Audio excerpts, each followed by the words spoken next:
Yeah, we suck right now. The culture is actually like, I'm just praying for the Lord to deliver me from the pick sixes. As the new NFL season officially begins with the start of free agency, there are unfortunately some things we must go over. New rules. As with most things the league has done, it's allegedly meant to improve the game, but some of them have led to more controversy than not. One of these changes that totally won't cause this is the banning of the hip drop tackle. Any infraction called by officials will now be 15 yards and an automatic first down. Another judgment call penalty in a league plagued by them. Oh, wonderful. The replay booth can now review instances of roughing the passer and intentional grounding. But knowing how well the pass interference reviews went, my hopes aren't high. What could be ironically useful are the new kickoff rules.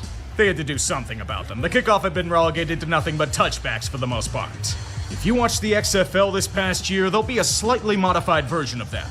The kicker kicks off at his 35-yard line, and the kickoff special teams line up at the opposing 40. All but two players on the return team line up at the 35-yard line, not to move until the ball is received by a returner. The goal for the kicking team is to hit it in the landing zone, between the 20 and the goal line. If a ball lands or goes out of the end zone for a touchback, the ball is spotted at the 30-yard line. If it goes out of bounds, it's spotted at the 40 like it was before. Onside kicks also must be declared, thus eliminating surprise onside kicks. We'll definitely be complaining about these things in the future, but their newest gift to us comes with 2 games on Christmas. Wednesday football is back after a 4-year hiatus. The NBA is seething in the corner. Indianapolis, like Houston, overachieved last season, but it shows they're close to the prize. They can have a few things break their way. And if they don't suddenly pull a Jacksonville, the Colts could make their way back to the playoffs. Their offseason's been relatively quiet, but some moves have been made. Welcome back Michael Pittman Jr. and his abilities on a handsome 3-year extension. Enjoy the steady hand of Joe Flacco as your backup quarterback. Solid returning prizes for the defense in Kenny Moore, Grover Stewart, Tyquan Lewis, and Zaire Franklin. There isn't much in terms of new talent coming in, unfortunately. Only Flacco and Raekwon Davis are ones truly of note. But the Colts have always been a team that's tried to develop from within. It's rewarded them in the past, and it will have to be hoped that it happens again. Mainly with AR5. They won't discuss what happened with L'Jarius Sneed. That name will have Colts fans crying themselves to sleep. The Indianapolis Colts select Laiatu Lotu, defensive end, UCLA. Finally, the long wait is over. First defensive player off the board in this draft at pick 15. Indy failed to get Danielle Hunter for their edge rushing fix, so they go and grab one of the best in the draft. Laiatu Latu, an alliterative dream and a half, will hopefully be as smooth on the field as saying his name. He has the look of a modern pass rusher, with a speed and finesse that will mean trouble for the AFC South. Same goes for Adonai Mitchell if he pans out as a receiver. Good on Chris Ballard for going to bat for him. Oh boys, I can hear it now. Whenever there's a conversation about the powers in the AFC, there's always that mouth breather sneaking up on you from behind. He's gonna interrupt you and say, "You're sleeping on the Colts. You need to respect them. Look at that defense. Jonathan Taylor's a beast. Anthony Richardson's gonna break out and you'll be eating your words." Forgive me if I find AR5 extremely overrated for accomplishing nothing at this level yet. He has a lot of upside, but can he stay healthy with his style of play? Here's the thing, I'm not entirely cynical. Do they have talent? Absolutely. Hopefully not suffering the same fate as Samson Ebukam, but there's skill here. But the only thing better at defense in Indianapolis is the fan base whenever you talk negatively about their mid-tier team. Sure, I can see them as a playoff contender, but knowing history, they'll drop it like Tyler Goodson did. We all know it's gonna die in Duval like most years. The AFC is a lot like recent years. Very wide open, but seems to lack the true power that it once had. Most of it has to do with general aging and salary cap constraints, but there's a lot of intrigue and probabilities to go around. You can make an argument for many teams here to make the playoffs, and that's a good thing for us all. The AFC East particularly has a new opening. While it's available, I still feel that Buffalo squeaks by despite competition from the Jets and Dolphins. The AFC North, it's still the Baltimore Ravens. They've always been a strong regular season team. The AFC South is very interesting. Every team's got a legit shot, but I'm choosing the Texans due to their talent level. The AFC West is still the Chiefs because God hates us all. But wild cards? Damn, that's tough. I'm going with Cincinnati, the Jets, and Jacksonville. Honestly, just throw darts in a billboard and you'll have a better chance at picking them. Such is how we all like it. Preferably with endless chaos. Anthony Richardson is an enigma. You'll see him chuck effortless 60-yard bombs while falling to the ground and think, holy shit, what a fucking throw. He will then counter with at least 3 short passes thrown by Rex Grossman. Fastballs everywhere. Inconsistency abound, but he is holding together a strong Colts offense with his flashes of sheer raw talent. The thing is, such a performance would be fine against some of the bottom feeders in the league. One of those teams is not Houston. They have more guns, more power, and a lot more consistency. It doesn't matter how allegedly underrated Indy's defense is, when you're going up against this, it's gonna be a long, long day. How do you stop Joe Mixon on the ground? How do you contain CJ Stroud in the passing attack? Indianapolis didn't answer this whatsoever, thus resulting in a high-speed chase that the Colts could never keep up with. Even if Houston proved themselves superior in a fast-paced fight, there's only one thing that it proves. The AFC South is going to be a very fun division to watch this year. Step 1 of division title defense is complete, but there's a long way to go. And there's a lot of talent scattered throughout. It's the first time we could say this about these teams combined in a bit. Explain, Colts. How the fuck do you get bested by a team starting Malik Willis under center? This guy was acquired 3 weeks ago. He barely knows the playbook. Their center's puking on the ball and they're still running it down their throat. If I'm Indy, I'm unbelievably concerned about that defense. They said this unit was upper tier. These guys literally can't stop the run. They can't get off the field. They're getting mauled on the line of scrimmage, and Buckner and Latu are knocked out of the game. And Anthony Richardson did his typical mystery box act. Who knows where the ball is going? Maybe 5 yards away from anyone, maybe to a defender. The fortunate thing is that the Packers don't have a quarterback and Josh Jacobs fucked the ball near the goal line, making this game closer than it should have been. AR5 at his final drive where he flashed his raw talent with ease, then throws another bad pick to seal an unbelievably needed win for Green Bay. The thing is, he's far from the biggest issue in Indy right now. At least he can perform sometimes, unlike other things. This game was alleged to have featured 2 of the best young quarterbacks in the game. I'm suing for false advertising.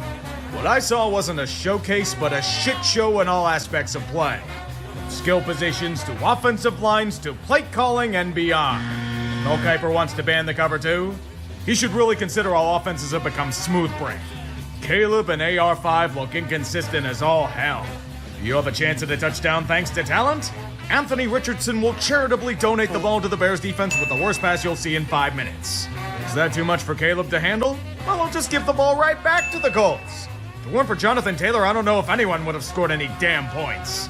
Of course, if your offensive coordinator is Shane Waldron, you're gonna get the dumbest play calls known to man. 3 straight goal plays, just run it up the gut for nothing, it doesn't matter. 4th and goal, the Bears run an option play. On the 1-yard line. Option play. Seahawks fans hated Waldron with a burning passion for a reason. The most well-executed thing for either side was Seth Rollins being thrown onto the field. Perhaps he can teach Williams and Richardson how to throw accurately at this level, since it simply shows me that both of these offenses fucking suck. Colts have been getting gashed against the run and you can't do anything there? Caleb really is gonna fall apart. What is an offensive line? What is an offense? Only Jonathan Taylor need apply. Indianapolis merely won because someone had to. I personally would have given them both losses. The Colts defense has been wrecked by injury after injury, so that might count as one. Can I take my prediction about the Bears back?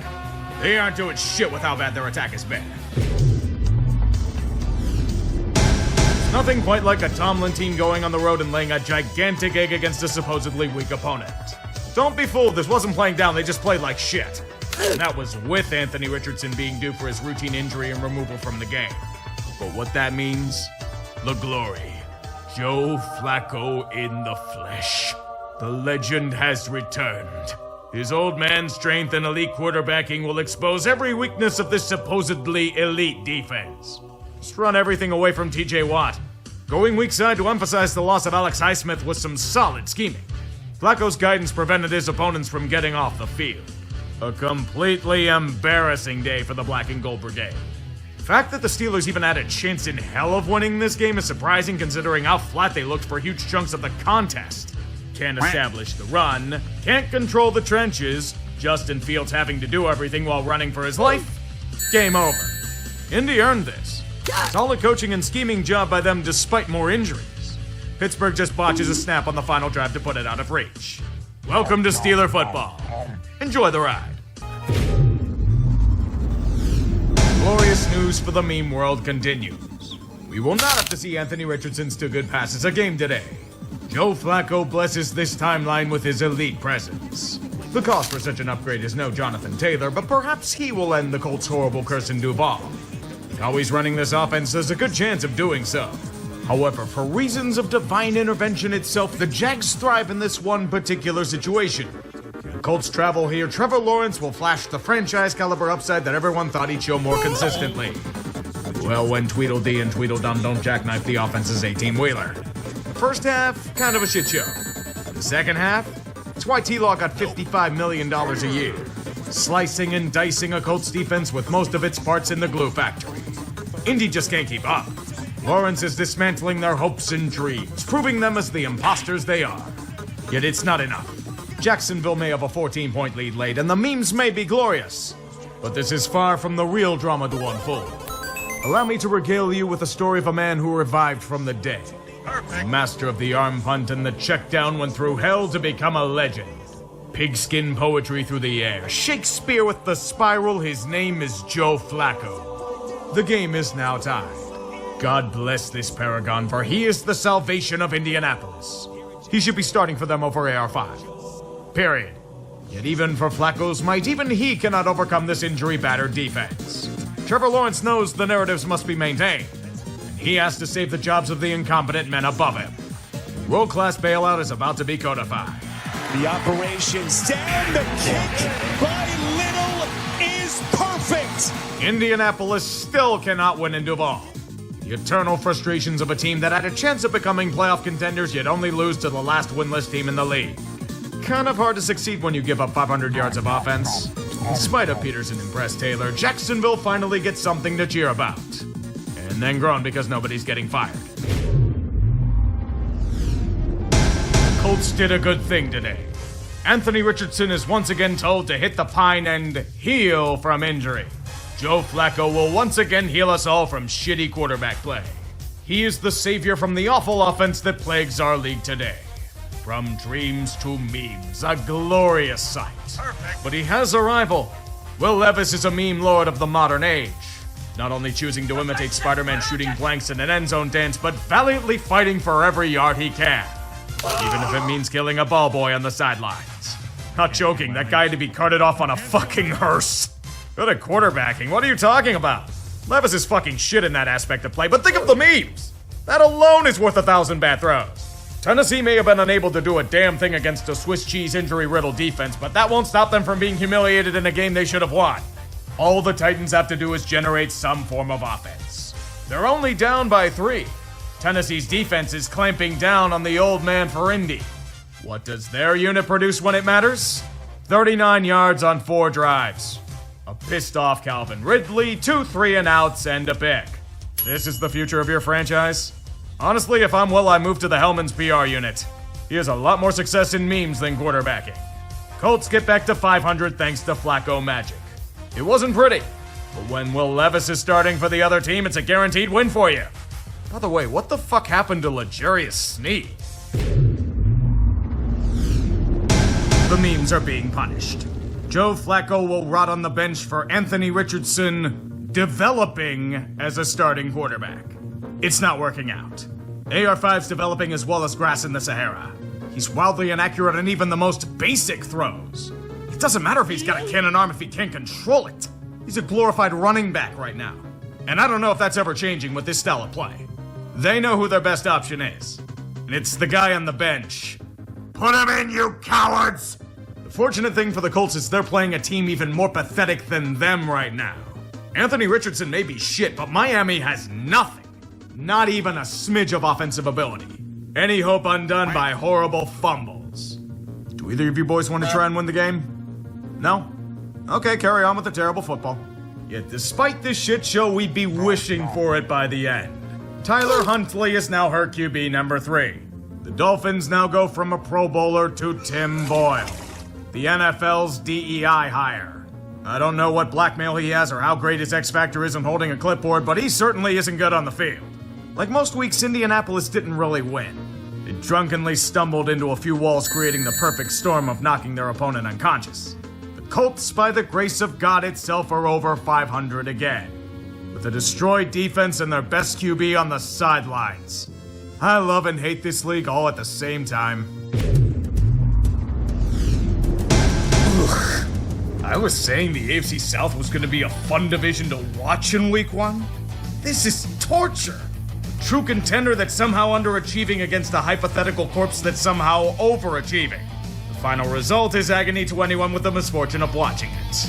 The problem with Indianapolis drunkenly stumbling everywhere is that they drunkenly stumble. Houston's trying everything to hand them the game in the division. From broken coverages to endless pre-snap penalties to relentless fuck-ups on offense, the Colts should be 5-3. Yet you know damn well why they aren't. Anthony Richardson's terrible. Fans are gonna pretend that it's everything but him. Pass deflections and miscommunications are signs that it's not his fault, but it fucking is. He has 2 good passes a game and the rest are wild inaccuracies and terrible decisions. That interception before halftime, that shit gets you reamed at the high school level. Jonathan Taylor's rumbling in the second half, but with an unreliable QB, they can't do anything with the opportunities. Indy's defense is playing their heart out, and this is the reward they get? It was a game of literal inches. If a Texan doesn't scrape the jersey of a defender when he's recovering a fumble, they win. If the Colts play Joe Flacco, they win. Simple as that. Yet it doesn't happen. They say AR needs to develop, but you'd think trying to get out of bounds on a 2-minute drill with no timeouts would be common knowledge? Houston wins in spite of themselves. Again, can we just sim through the rest of the Colts season and call it a day? I'm tired of watching this group aimlessly shuffle through the year with shitty quarterback play and a battered defense. Anthony Richardson is also tired. There's a place where he can rest and develop whatever skills he has, you know. The bench. NBC flexed out Jags Eagles for this. Maybe they predicted that Joe Flacco would have been named permanent starter, thus saving us from Anthony Richardson sucking all over the place. The trade-off was everyone sucking. This was the worst display of the sport I've seen in about 3 hours. Jesus Christ himself couldn't perform a miracle on this crap. The Colts are terrible. Minnesota merely exists to fulfill a self-destructive prophecy. Seriously, it's a cavalcade of abysmal football. Will there ever be consistency for the Vikings after a strong start? Who the hell knows? Both teams running off a cliff with haste, only to respawn and jump off the cliff again with haste. Eventually, the bodies pile up and Minnesota can cross safely with back-to-back touchdown drives. Very shocking after that first half, yes. Perfect. But this game leaves me with a sense of bitter disappointment. Joe. Why, Joe? Why do you betray your 5 fans like this? He was supposed to be the most glorious meme in the world and he's arm punting it away. We wanted your elite form and you gave us nothing but elite checkdowns. Say it ain't so, Joe. Say it ain't so. Now we'll have to cringe at more 2 for 19 performances by AR5 and pretend he's developing. This is why a good chunk of you are pro-choice. So you can abort deformities like this. Minnesota won in spite of themselves, shockingly defying their horrible curse. But let's bury this travesty out back and never talk about it again. Flacco, no! Why are you imploding when the Colts fancy themselves as playoff contenders? A pick 6 on the first play in a must-win game? You were the chosen one, Joe. You were supposed to lead Indy out of the QB abyss, not join it. The only thing that was elite about his performance today was his propensity for turnovers. He had a bunch of them with the Browns, but he'd overcome it with his gunslinging abilities. Not today. And Buffalo wasn't exactly pristine either. Indy's defense was forcing Josh Allen into plenty of mistakes. The chance to win it was absolutely there, but Flacco's weakness is coming to view. A lack of mobility and a penchant for turnovers. Fumbles well into Bills territory and getting sacked on a 4th and 2 down by 7. And then another interception for good measure. Absolute agony for everyone except the Mafia. They're taking out a hit on Indy. And despite severe concerns and flaws, Buffalo runs away from the Colts' imploding ambitions to secure a win to get 8-2. Be careful though. Next week is going to be your true test. The soft underbelly of the schedule is complete, and the Chiefs lie in wait, ready to out-bullshit you at every turn. They are vulnerable, Can they be the ones to slay the Giants?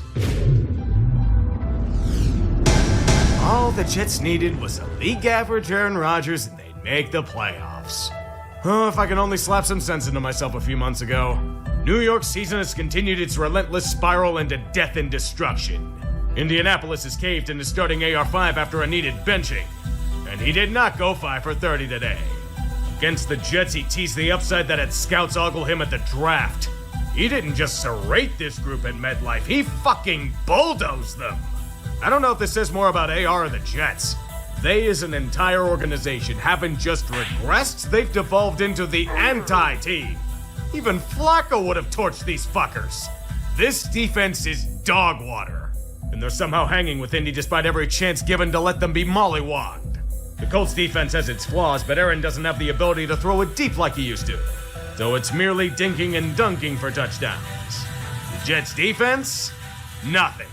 Just nothing. And it's neck and neck deep in the fourth with Gangrene up by 5. New York just has to make a stop. And they shut down their leg. Full gunk and stank for the entirety of the drive. A disaster and then some. With Anthony Richardson's arm and legs, the reality is in sight. Another Colts win by drunkenly stumbling into 1. And Indy's up by 1. But this moment is what Aaron Rodgers was made for. The final drive. He's done this a million times before. Heroics and elite play with plenty of time on the clock to bail out an incompetent team. The deal with the devil is gifting them unnatural opportunities. They completely fuck it up. This is your savior, Jets. This year has been the butt-fumbliest butt fumble to have ever been butt fumbled. They once again chose poorly at every turn and the whole team's imploded on itself. Season DOA. The defense is cratered since Saleh's firing? No fucking shit, Sherlock. Next you're gonna tell me that Rodgers has visibly declined thanks to injury and age. So the fucking team, Woody. You're a joke without end. The Indianapolis Colts are the definition of football hell. Ever since Andrew Luck was vanquished by the injury gods, it's been repeated frustrations hampering them for what they believe is their full potential. It's not getting any easier against the likes of the Lions. They have a humiliation fetish. Not for themselves, but for their adversaries. The same thing's gonna happen to you. Anthony Richardson will experience the full gamut. Sub 50% completion rate with high yards per attempt. Strong running performance with his power rushing. Countless passes undone by drops and penalties, especially in crucial moments. Oh yeah, this is the standard AR5 kind of game. But even if he was perfect, this outcome wasn't changing. Detroit isn't interested in such parlays. They only care for crushing those in their path. Unfortunately for Indy, they're just another statistic. The epitome of agony. If only they didn't get swept by the Texans. If only they didn't have defensive injuries. If only they didn't have a QB debacle. Maybe they'd take the division this year. The Lions care not for such metaphoricals. They have an NFC to claim. Detroit is 10-1 and bows to no one anymore. They are no longer in awe and envy of the elite. They are the juggernaut. Indy will be brought to heel like many before them. It is written in stone. New England understands the assignment. Winning a meaningless game would only hamper their efforts to secure Travis Hunter. Indianapolis has had more than their fair share of torments here over the years, but they can take a pass this time around. In reality, the Patriots, despite getting all the yardage and metrics in the world and having a lead, keep running over their legs while driving the car. Only a team that's as insanely awful as the Patriots whiff on a 25-yard field goal. Only a glorious tank throws a brutal interception near the goal line. I'm so proud of them for being an abomination to football. Unfortunately, this Colts team is bad. Drake May is failing to comprehend his orders as a tank commander. Pushing down the field to score a touchdown to go up by 7. The horror. Even worse, AR throws another bad ball and an interception's made. But the Patriots' endgame is to lose. They must go 3 and out. Then the caving begins. This defense can't make a stop. In a game where New England dominated and should have won by 20, the allure of losing was just too strong. They'll let Indy slowly inch and claw their way down the field. 4th down conversions and all. No point in trying to do anything.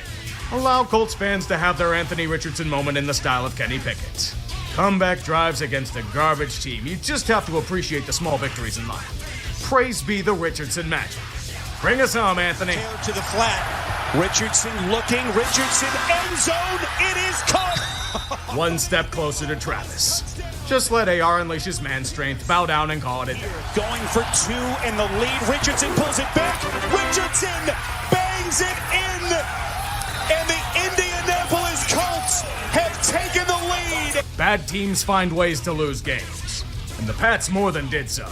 As always, Indy drunkenly stumbled around and landed in the vicinity of a win.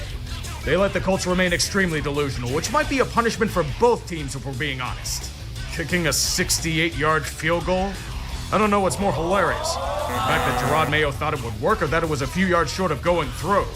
Ponder this as you continue your quest for Tank Bowl. It's that time of the year again, when the playoffs start to peek into the picture and we discuss the scenarios at hand. Such a chaotic time, but not really for the AFC. Their picture's pretty much set, barring a collapse or two. Kansas City and Buffalo have already punched their tickets to the dance. Pittsburgh will most likely with another win. Houston's only saving grace is that their division is ass and they have tiebreaker over the Colts. Baltimore, the Chargers, and Denver bring up the surprising wildcards of this conference. Indianapolis is still gunning for that final spot even if it's a long shot. Miami and Cincinnati are still alive, but barely. There's been a lot of disappointment for teams this season, but there's still a chance they remembered the rules. Don't get eliminated!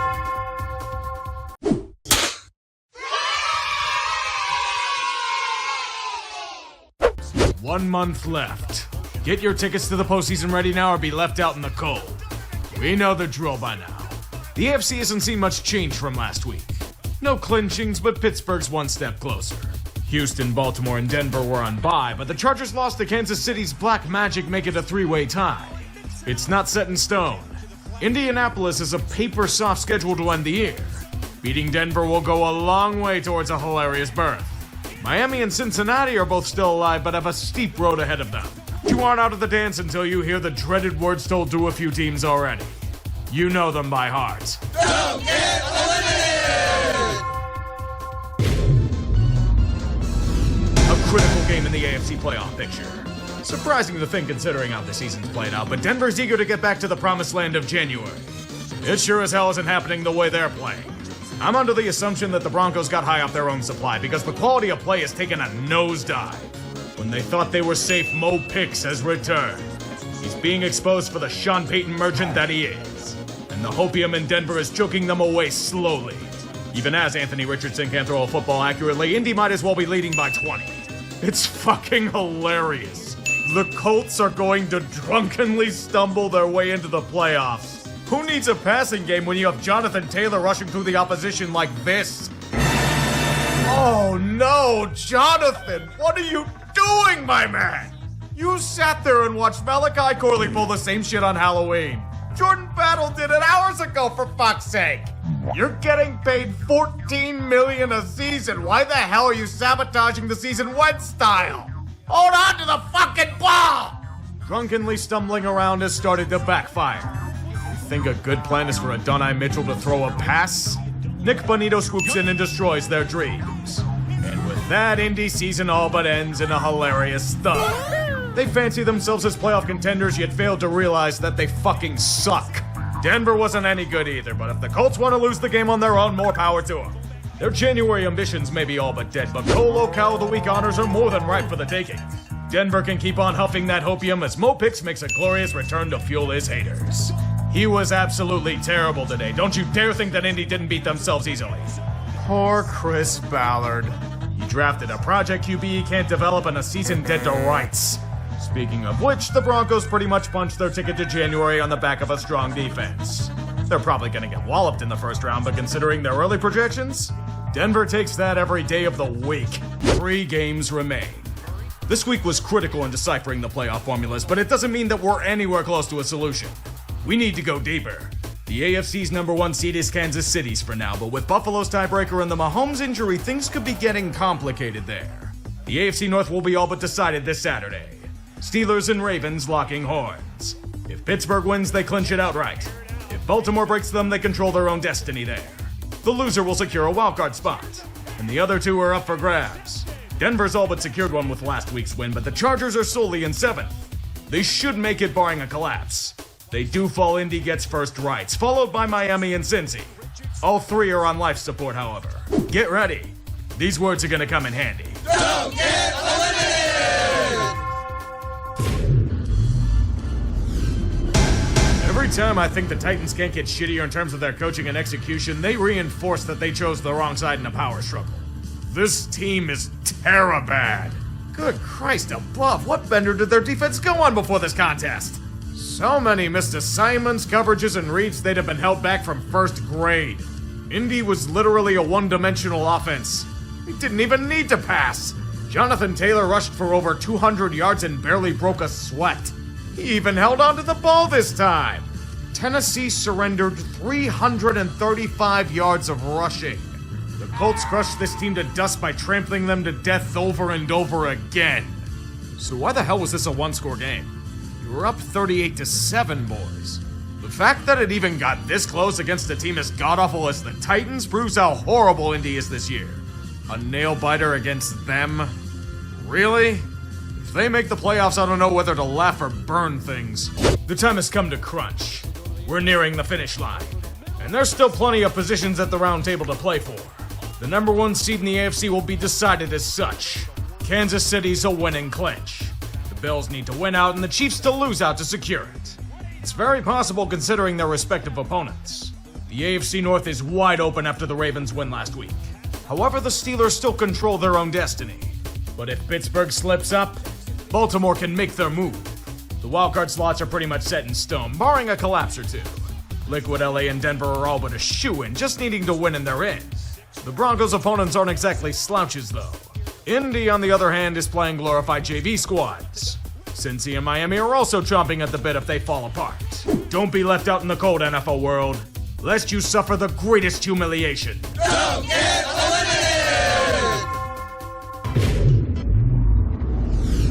Fuck Indy. I knew you were a shitty team, but this is a travesty even I couldn't imagine. A paper soft schedule allowing your fraud squad to sneak into the seed that shouldn't exist, and you still fuck it up. Stop me if you've heard this before. AR5 is injured. The elite Joe Flacco will be forced into duty. And it's not pretty. Colts fans may hate his guts and pretend that getting Richardson reps will suddenly make him into a consistent quarterback, but Flacco was far from the major issue here. It was their defense. This unit was supposed to be good? People were saying that I was sleeping on them? What the hell are they smoking? Is the entire unit hotboxing in the locker room before games? That's the only explanation I have for this disaster. These fucks turned Drew Luck into prime Peyton Manning. Horsecock Lock. One of the highest DPAs in the stats history. Drew fucking Lock became a generational QB for a tank squad. New York's first home win on the damn year with authority. The Giants may have ruined their chances at Tank Bowl glory, but only dropped to 4th, so Cameron Shador could still be in play. But the Colts, another year of outright humiliation on the national stage. You broke Pat McAfee. You know how bad you have to be to do that? He's the epitome of an airheaded dude, bro, and he's pissed off. To be fair, if this were my team, I'd be producing enough salt to clear the streets of Indianapolis all winter. Oh, this is more than worthy of Locale of the Week. It merely reinforced what I was thinking about this garbage team since week 2. Keep fancying yourselves as playoff contenders. It's totally doing wonders. Anyone who's watched these guys for 10 seconds knows they suck. You give up over 40 points to a derp squad that's averaged 11 over the last 3 games? I rest my case. The Saints of the AFC. Utterly delusional. Miss.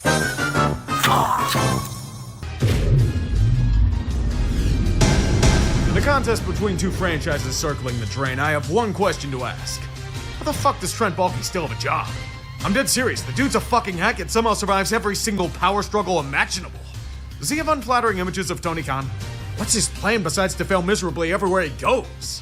It might be Joe Flacco's final game in the NFL, but against this dead Jags team, he'll go out as the elite legend that he is. It's a surprising barn burner between two moribund franchises with nothing to play for but a bitter send-off to a lost season. Flacco against Mac Jones, what we all anticipated from this matchup. And not our fault that AR5 has back spasms.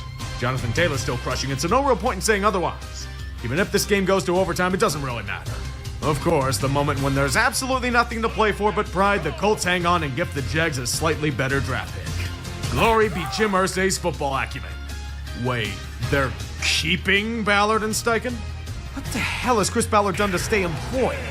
This organization is forfeit. I think they're a garbage team. Their fans think they should have rebuilt years ago. Next to no one takes them seriously as a franchise. Everyone can see the writing on the wall, except the ones running the damn show. Fancying themselves as a playoff contender yet failing to execute even the basics of running a football team. Here's a hint. If your team defense is supposed to be a strength, that unit wouldn't be getting gashed to bits in nearly every game. Gus Bradley's unit was completely useless, especially against the dreaded Drew Lock-led New York Giants. He'd be rightfully canned, but it's far too late to do anything. Overrating themselves in every category. And the results are what you see here, despite one of the easiest schedules in football. But the real cause for their demise was ironically their QB situation. They put all their chips in a glorified fullback who can only throw 60-yard passes and has a style play leading to frequent injury. And allegedly he's got maturity issues too. He was tired, so he got benched for the elite Joe Flacco, who is even worse in a critical stretch. The result is standard Colts shit. Most GMs get fired after only making the playoffs once in 8 years. Chris Ballard's the exception. Shane Steichen might not have control of the locker room, but you can justify keeping him. Jim Irsay can't fire the guy compared to Michael Jordan, though. That'd be sacrilege. All they need is for AR5 to learn how to throw a football, the defense to revitalize under Lou Anarumo, get receivers that can catch, have an elite